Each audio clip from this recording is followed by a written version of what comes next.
working down the sheet that was left with you at your delivery appointment that you perhaps made notes and your delivery agent made notes on about the homework that you needed to do after you received your documents. I want to talk about the middle section of that says complete your healthcare documents. Now, early on, we did not insist that people go ahead and complete the documents that required them to make choices about end of life. However, we have been urged by the attorneys, and we have learned that if we didn't do it at the time, then people don't get around to doing it. And so if there are still in your binder, there more than likely will be a tab divider that says healthcare documents. If you are an Arkansas client, then it will be in the section that says husband's documents, and in that section there will be a living will and a healthcare power of attorney and wife's documents. So I'm talking about, and these are different in every state, so I can't specify, but perhaps there was indication written on your page. We're talking about a healthcare power of attorney, not your general durable power of attorney, but a healthcare power of attorney, or a healthcare directive, or a HIPAA authorization, or a living will. Any of those documents, and they should be all together, the originals, with a yellow tab on the first page of those that were signed and witnessed. Not all of those require notarization, depending on the state, but they do require witnesses. So those, I don't have any doubt that they were properly executed upon delivery.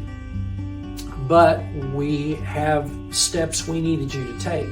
In some cases, if there are still red tabs on some of those pages, again, in general, any page in your binder that has a red tab on the top of it requires your attention. The sooner the better. Either to complete records for the sake of your family, or to provide contact information for the people that you want authorized to make decisions for you if you are unable to make them for yourself. So address that. And in the healthcare documents, if there are pages that involve choices about what kind of care you want to receive at end of life, assuming that you are not able to communicate in your right mind with your doctors, that document is intended to speak for you, to your family and to your doctors about what you want done or not done when you are approaching the end of life. So that's very important. And then as you look at your funding your trust document, if there is unfinished information to fill in, then do that and take those red tabs off and dispose of them. But then after that, we strongly recommend that you make sets of photocopies. If it's a joint trust, there's for each set, there's a set for the husband, a set for the wife, that you make photocopies of every healthcare related document. Doctors' offices and hospitals will accept a photocopy of those documents. It's the only documents in your binder where a photocopy will be acceptable when the time comes for your successor trustee to step up and take charge. Otherwise, and with the general power of attorney, the original is what's important. But we're not talking about that. We're talking about the healthcare.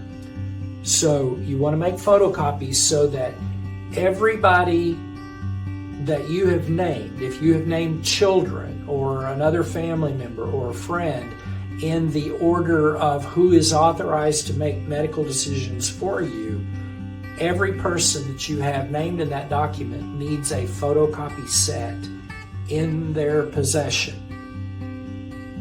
so that in an emergency, there is no concern about finding your binder and making a copy of an original.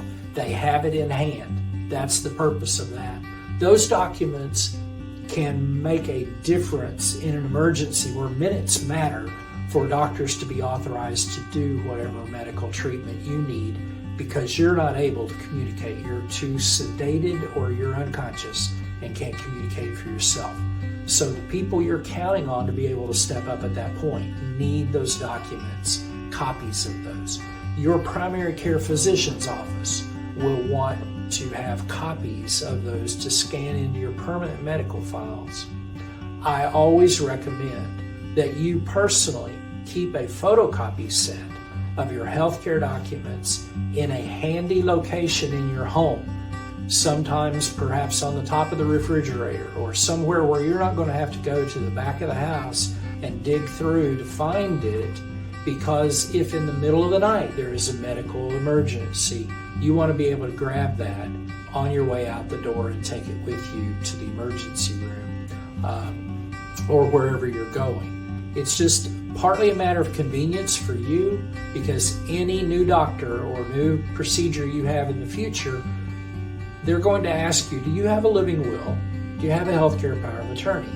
It makes a big difference when you just bring a copy. They can make a copy of your copy, and that will be fine. You don't give it to them. But that way, it provides the people you're counting on to step up and take care of you at that point. Those documents provide the authority, proof that you're giving them to do that. Because remember, at that point, you won't be able to speak. That's why those are there.